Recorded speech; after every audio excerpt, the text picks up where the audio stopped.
what a strange way to end that game, Coach. I don't know how really to explain it. It was coming towards the end. Si Renaldo Balkman reacting to some calls and non-calls, apparently.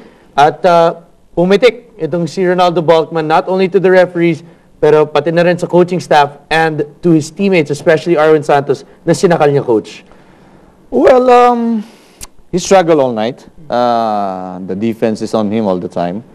Yung frustrations na sa player nangyayari lagi. Pero it's not the way. It's not the way to end the game and to fight with your teammates na parang, you know, hindi maganda. And for an import na galing sa NBA and nirespeto natin because of his qualities and credentials. Pero kung yun ang papakita niya, medyo hindi maganda. It looked like all throughout this game na medyo parang hindi buo nandun si Renaldo Balkman. He seemed like he was one step behind the entire game. Parang wala siya sa isip buong laro eh. And it came to the final possession and that's when pumitik nga itong si Renaldo Balkman. Yes, it's historic kumbaga to see something like this, pero this cannot be, you know, excused, Coach. It cannot be tolerated all the time. Kasi ito yung mga nangyayaring nagmamantsa sa basketball eh. Kasi kagaya niyan, he doesn't realize na yung depensa talaga sa kanya ng Alaska kasi maganda eh. He's a good player pero nakita mo naman, he was so frustrated the whole game. Hindi niya makuha yung rhythm niya. And he's asking for fouls, he's asking for ano man yung dahilan niya sa loob na hindi niya makuha yung game niya. Pero actually the defense is there for him. Pero na-frustrate and you know, we don't want to take anything away from Alaska. They played a very good game. 10-point win para sa kanila. Yun nga yung pinag-usapan namin kanina na kung sino kaya ang unang makakuha ng malaking run, sila mananalo. And that's exactly what Alaska did. It was just medyo na-divert tayo doon sa dulo. Tignan natin ulit kung ano nangyari. This was the play that led to that frustration and the explosion of the emotions for Renaldo Balkman. Ito yung humihingi siya ng foul. Coach, is there a foul? no foul at all. Wala eh. I mean, patapos na yung game. And he's asking for that foul and that play. Pero walang foul. Pero siguro, nadagdag na lang yan late in the game. Dahil yung mga first half, third quarter, wala rin siya nakukuha. And ito yung, he was getting into it with the referee. Tinulak pa niya si assistant coach Renaldo. And then he was not done yet.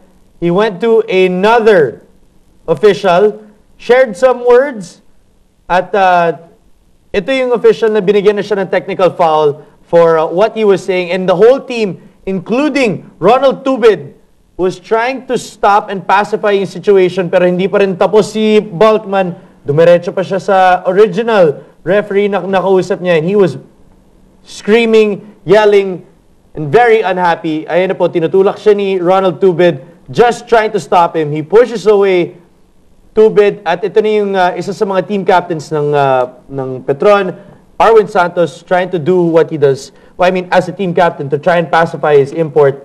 And this is when things got ugly. Arwin pushes him back out of frustration, and Balkman goes for the neck and chokes. Sumagot naman si Arwin, hindi naman hayaan ni Arwin Santos na sasakalin lang siya. And this is where we stand right now. In awe, in disbelief kung ano ba talaga ang nangyayari. I can't believe that this just happened, Coach. Di ka panipaniwala. Dahil, I mean, have you ever seen anything like this? No, not at all. With your opponent, siguro, pag nagkalaban tayo, may nangyari sa basketball. But with your teammates, and doing that with your assistant coach, and yung mga teammates niya, ginawa naman yung right thing. He tried to pacify the import para lang hindi ka magkaroon ng technicals or something. Dahil, importante yung laro na to eh. Although, nagkaroon ng runs, and that moment, medyo Alaska naman nanalo da. And, nag-stop lang siya ng ganon. Pero, it's too bad na ginawa na yon.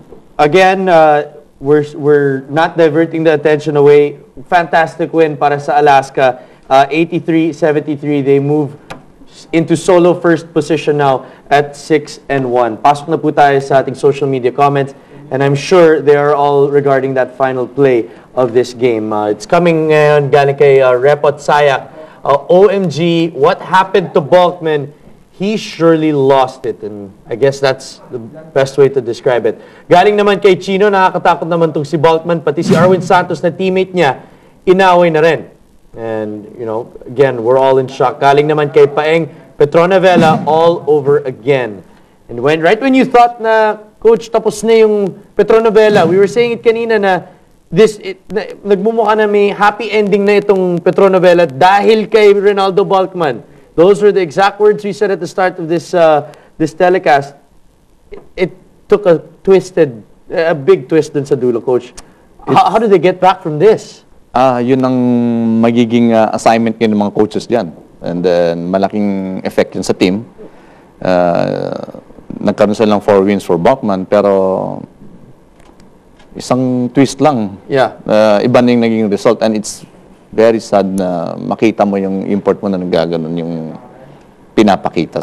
You know, we're hoping that we can maybe get maybe an answer from maybe we could hear from some of the Petron coaching staff a little bit later on. We'll try and get the report from Erica Padilla at the Araneta Center just to see if maybe we can get into an insight of what is happening in that dugout. Kasi Coach, I mean, what do you think is happening in that dugout? If you could be a fly on a wall somewhere, yun yung pinaka-gusto mong puntahan ngayon. Well, definitely hindi ka naman makapasok.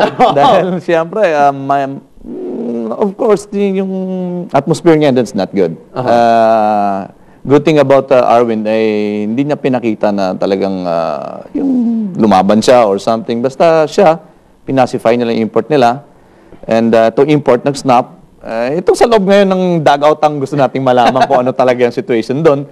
Pero I think ma-handle naman ng mga coaching staff yun. Especially yung mga staff nila, the coaches, mga veterans na naman na dumaan din sa mga basketball games na yun, na kaya na lang handle yan. Yan po yung nakita rin natin bago pumasok ng huddle. Each player was talking to Arwin, saying, hayaan mo na, relax lang, let's, in the heat of the moment, kumbaga. If you're Arwin, do you take this personally or is this, do you say, okay, sandali, emotional siya, does there need to be an extreme cause of concern? Nakita naman natin dun sa video nung papasok na sa dugout, and it seems na okay naman si Arwin. Hindi siya nagwawala, he's very calm, he listens to his teammates, so walang mangyayaring masama dito sa dugout. Hopefully na wala. Pero knowing Arwin. Ngayon, punta na po tayo sa Smart Araneta Coliseum. Let's hear from Miss Erica Padilla. Erica? Guys, I did my best to get information from the dugout, but as expected, the door was closed. But when I was trying to hear what Coach Olsen was telling to the rest of the team, I just heard him saying, you know, it's our choice as a team if we will stick together or we will go our separate ways. And then there was a pause, and then at the end of that, everybody started clapping. So it's safe to assume that whatever was said by Coach Olsen, it turned out to be positive. Abangan na lang natin sa susunod na laban nila kung ano ba talaga ang nangyari and what triggered that altercation between Balkman, Renaldo Balkman, and Arwin Santos. Balik sa inyo dyan sa Active Center. Thank you, Erica. Coach, is there any way back from this? We don't know yet. Kung ano man yung magiging, it's actually the decision of the coaches na pagdating dyan. And then, that includes the higher-ups, mga managers and the owners. So, hindi natin alam. Hopefully, kung ano man yung binalita sa atin ni Erica, stay it is. Yes. Parang, anyway, single loss will not affect the team standing. So, nandun pa rin sila. So, the loss will not affect the team as much as that last 30 seconds of this game? For me, hindi naman siguro as long na ma-handle nila ito carefully. Kasi medyo ugly nga itong pinakita ni Balkman. And, again, sinasabi nga ni Coach Olsen na nasa kanila. We're going to stick together or we go on separate ways. Ganun lang yun. All right.